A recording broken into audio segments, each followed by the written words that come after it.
你觉得哈士奇真的傻吗？哈士奇又叫二哈，广大网友为什么喜欢二哈呢？据说颜值什么的不重要，主要是喜欢它拆家。其实大多数人都误解了，之所以热衷于拆家和遛主人，是因为人家原本是拉雪橇的，经常长途跋涉，运动量非常大，耐力超好。而宠物哈士奇被养成宅狗，它旺盛的精力需要找地方释放啊，所以深深喜爱拆家，也常常狗遛人。另外，拉雪橇需要4只以上的雪橇犬，其中1只是领头的。领头的哈士奇面对恶劣的天气，需要做出自己的判断，甚至有时可以不听主人的指挥。而宠物哈士奇大多都是独居，它以为自己就是老大，所以宠物哈士奇并不傻，只是有自己的想法。但你有思考过，没了主人，狗狗能独自生活多少天吗？今天月色要聊的是哈士奇独自在环境极端恶劣的南极生存175天的电影。如果是你在南极，只能自己找食物的话，能活多少天？电影根据1958年日本派遣越冬观测队的真实事件改编，南极大冒险某瓣评分8.7。故事要从地质学家去南极搜寻神秘陨石开始说起。可现在是1月底，冰面薄，驾雪车很危险。阿彪是基地向导，养着8只哈士奇，领头的是左边这只玛雅，黑白色的，年纪比较大，叫老杰克。还在训练中的麦克斯以及其他狗狗，2个人8只狗踏上了去墨尔本山寻找陨石之路。8只狗狗在雪地上狂奔，身姿矫健。刚到达墨尔本山，天气开始变恶劣，阿彪也接到返回的通知，但地质学家坚持要先拿到陨石，并向阿彪说明陨石对整个人类的重要性。阿彪动容，表示可以多尝试半天。找寻半日，地质学家终于找到陨石，他们开始返回。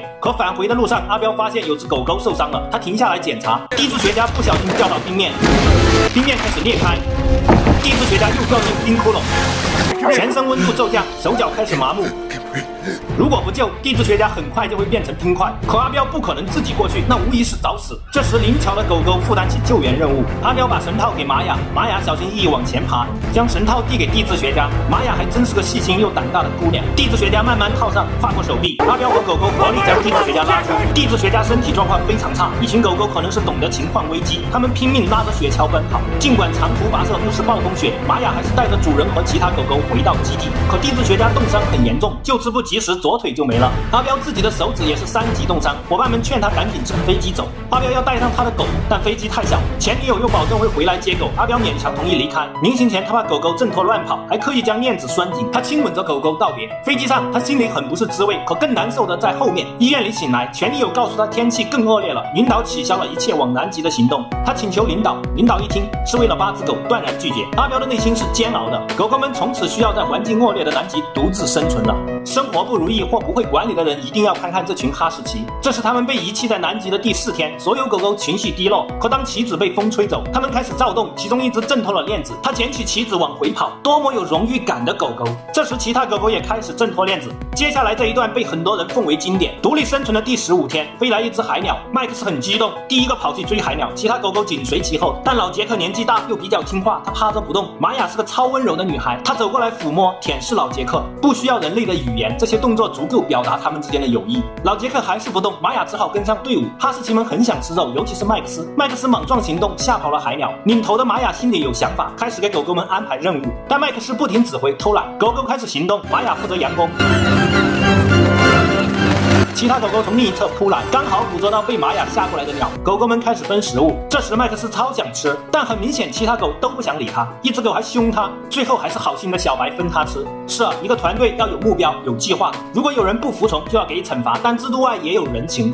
他们独立生存的第50天，天上出现极光，狗狗们超开心，欢呼雀跃。一只狗不小心掉下雪坡，奄奄一息，狗狗们守在周围，趴在它身边，直到被大雪掩埋。一只狗狗给它跑雪，玛雅在一旁守着，可他们知道它再也不会醒来。而麦克斯守到了最后，这只最2的哈士奇也有着一颗爱之心。他们独立生存的第133天，狗狗们打开了基地的门，找到食物，吃饱喝足了都在睡觉，而玛雅在门口静静地立着，麦克斯在雪地看着远方，他们在等主人回来。另一边，阿彪各种尝试无果，所有机构都不愿意此时去南极。他找到地质学家，而地质学家告诉他，大学基金会是不可能为了1个人去南极的，时间毕竟那么久，或许狗狗全都死了。阿彪内心煎熬，独自驾车去找狗狗的原主人，打算道歉，希望能得到一时解脱。可原主人告诉他，想要战胜愧疚，问题不在于他是否原谅阿彪，而是阿彪为狗狗们做了什么。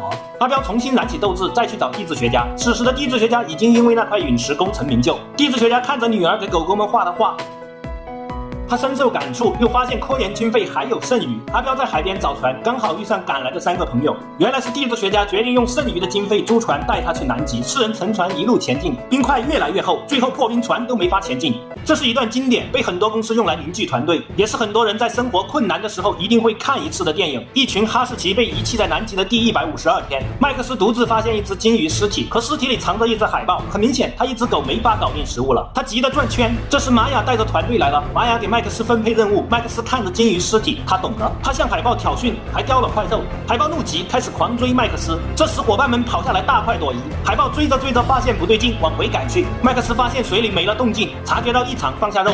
这时海豹返回，咬住玛雅的脚，麦克斯英勇地跳到海豹的背上，狗狗齐心协力赶走了海豹。可玛雅受伤了，麦克斯温柔地舔舐着玛雅。是啊，一个团队必须要有目标和计划，也要有人具备牺牲精神去完成困难的任务，更要齐心协力，以及有那股人情味。玛雅越来越稀弱，直到他们独立生存的第175天，麦克斯叼来一只鸟给他，他慢慢退开，叫玛雅吃。可玛雅放下了，麦克斯很疑惑，其他狗狗也纷纷放下鸟。麦克斯把鸟又叼到玛雅面前，可玛雅还是不吃，因为他知道自己活不下去了，他要把活着的希望留给同伴。麦克斯趴下，静静地守着玛雅，这或许就是动物的感情吧，不需要任何语言。这时阿彪一行的船被冰堵了，只能去最近的基地换成雪地车。他们在雪地里前进，每个人都心情沉重，因为也许他们看到的结果会和他们想的一样。拜托了，一定要快啊，玛雅撑不了多久了。阿彪来到基地，心情沉重。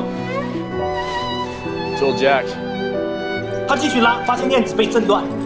他拉起整根链子，没有一只狗。他心里有了些希望。这时远处传来狗叫声，他兴奋地笑了，狂奔过去。这就是人类和动物之间的感情。阿彪带着狗狗们离开，可麦克斯不愿意上飞机，还往远处跑去。他要干嘛？阿彪追了过去。原来麦克斯是带阿彪去找玛雅，这就是动物之间的感情。他舍不得每一个同伴。阿彪蹲在玛雅旁边，他哭了。但玛雅的眼睛慢慢睁开，他还有救。最后阿彪抱着玛雅上了飞机，他们终于踏上了回家的路。而1958年的真实事件里，最后回家的狗狗仅有2只。不管是电影还是真实事件，狗狗间那种简单的信任和永不放弃的忠诚，以及他们的团队合作精神，都将深深烙进每个观影者的心里。